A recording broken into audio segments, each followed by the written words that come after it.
सब कुछ नॉर्मल लग रहा था, लेकिन किसे पता था जिंदगी उस दिन पलटने वाली है। शिनिची कुडो 17 साल का लड़का, स्कूल का टॉपर और जापान का जानेमाना टीन डिटेक्टिव जो क्राइम सीन पर पुलिस से पहले सच्चाई निकाल देता है। उस दिन वो अपनी क्रश रैन के साथ एम्यूजमेंट पार्क गया था। सब कुछ ठीक चल रहा था, तभी एक मर्डर होता है और शिनिची बिना वक्त गवाए केस सॉल्व करता है। लेकिन असली खतरा उसके पीछे था। उसे 2 संदिग्ध आदमी दिखते हैं, काले कोट, काली टाई, काली सोच। शिनिची उनका पीछा करता है, लेकिन वही गलती कर बैठता है जो एक जासूस नहीं करता। पीछे देखना भूल जाता है। पीछे से वार होता है और अंधेरा छा जाता है। जब होश आता है तो आईना देखकर होश उड़ जाते हैं।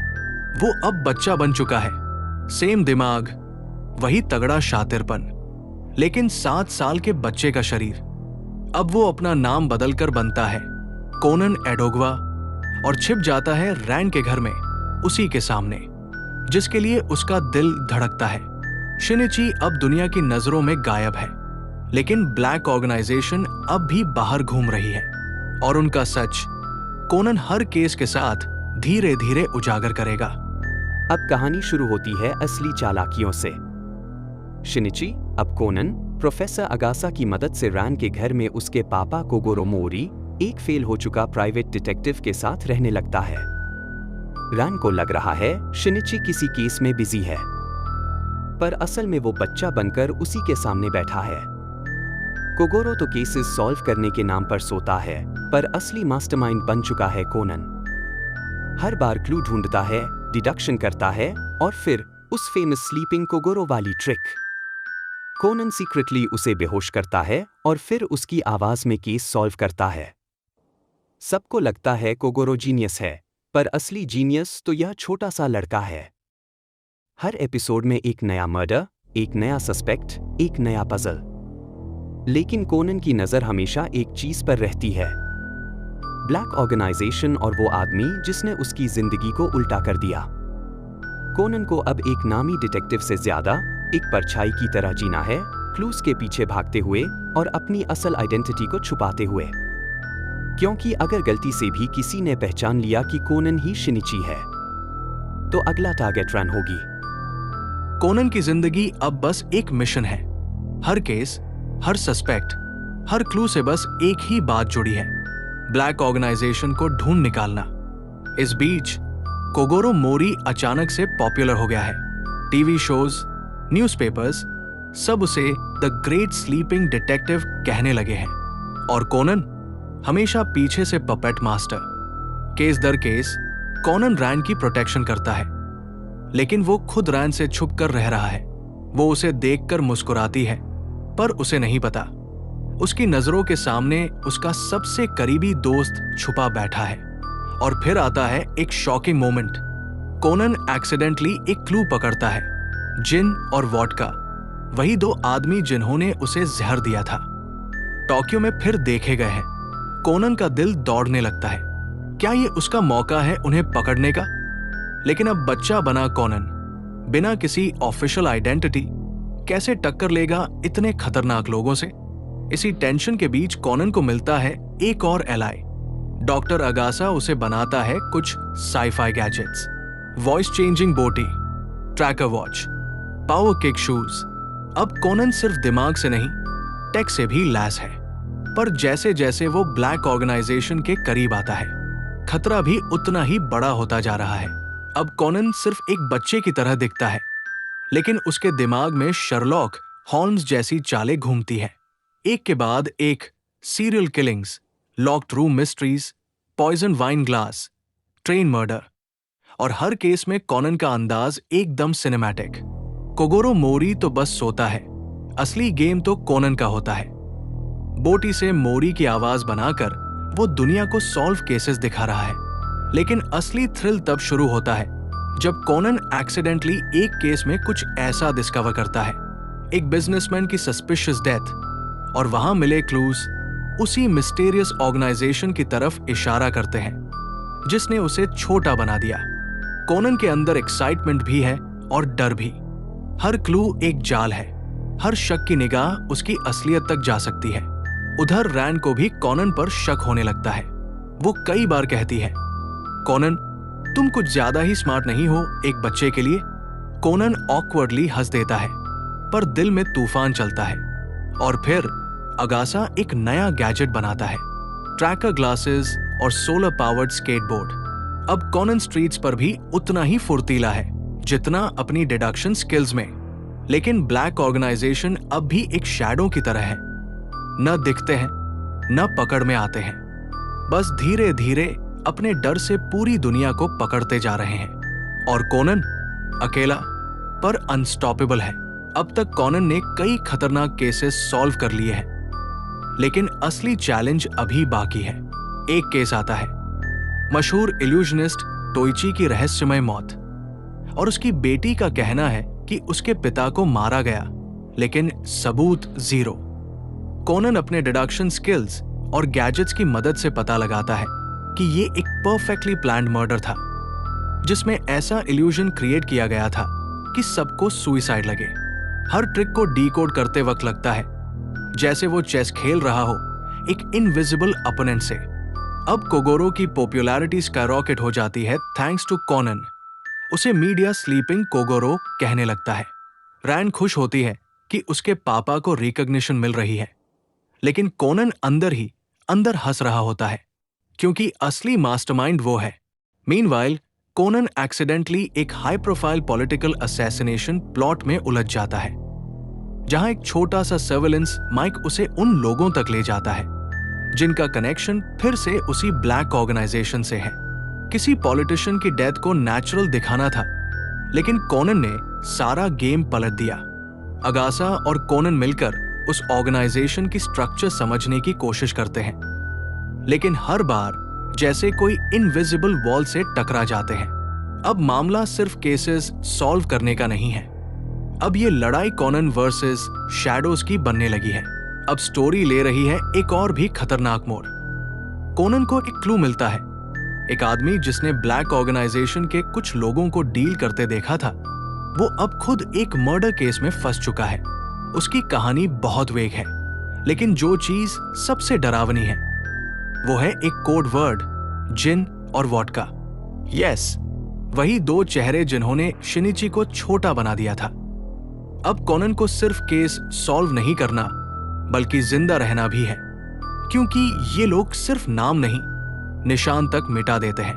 केस के दौरान एक शॉकिंग ट्विस्ट सामने आता है। एक पार्टी में कॉनन को मिलते हैं दो मिस्टीरियस गेस्ट्स। उनमें से एक का चेहरा कॉनन को इंस्टेंटली याद आ जाता है। इट्स जिन।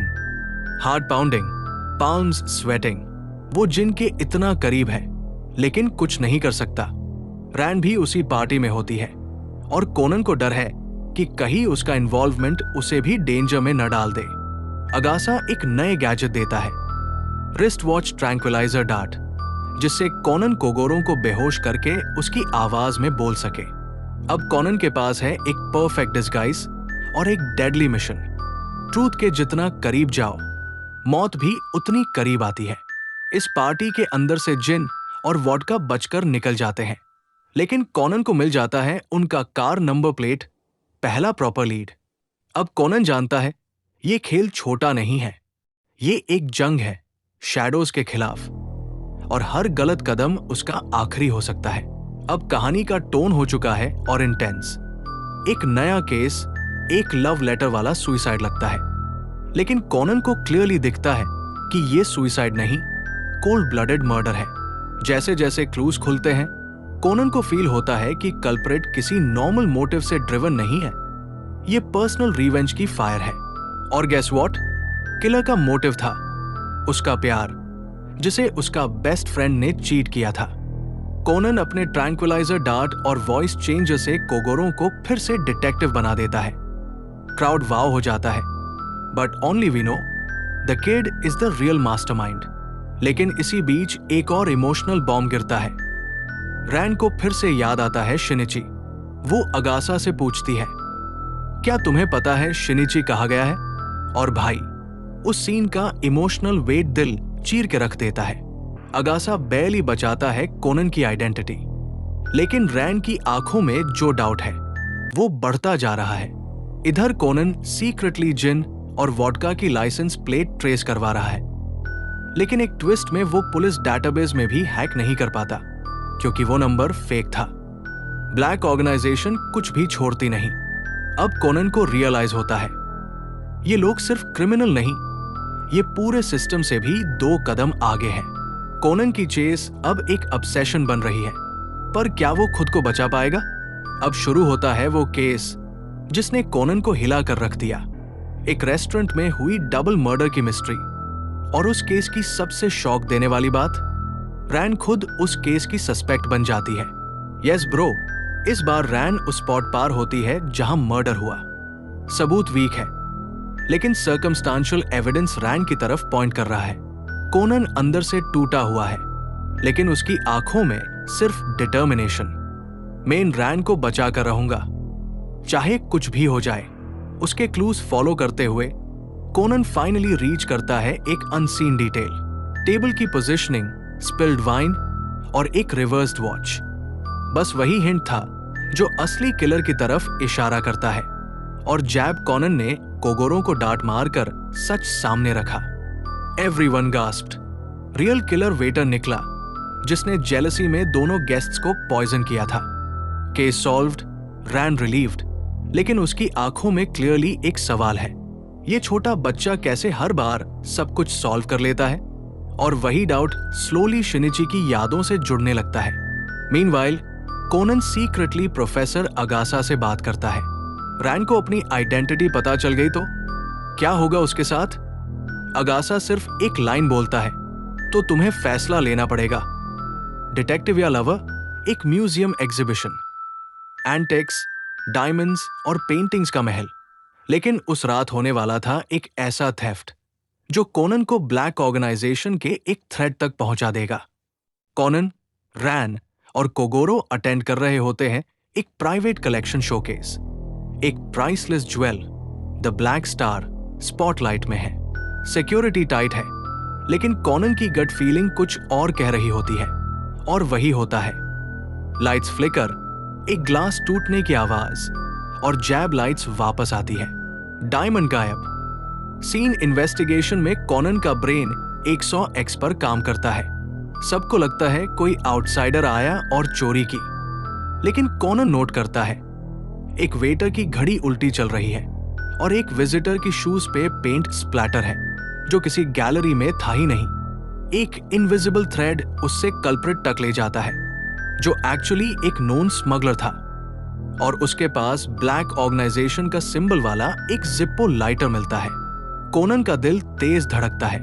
ये लोग यही हैं, ये लोग देख रहे हैं मुझे, प्रोफेसर अगासा को इन्फॉर्म करता है, और पहली बार feels like he is not just solving murders anymore, he is playing with fire.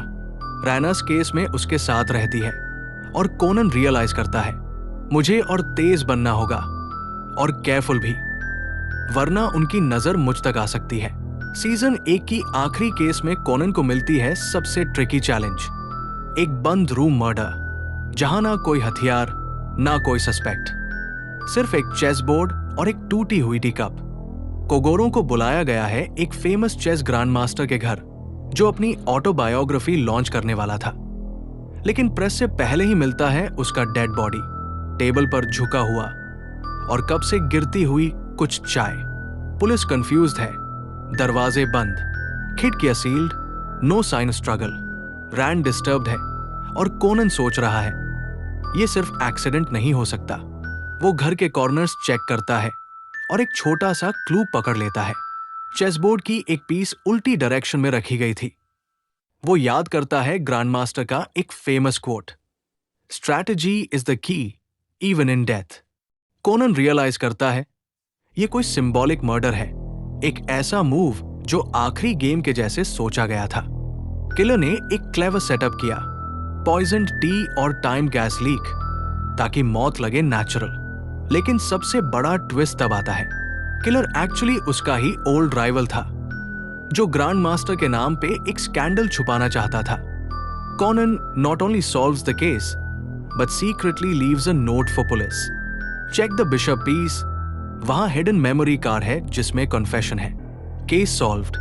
लेकिन जैसे ही एपिसोड खत्म होता है, कॉनन को एक अनोनिमस कॉल आता है। You are smart kid, too smart, we are watching. Black organisation की परछाई फिर से कॉनन के सर के ऊपर मंडराने लगती है।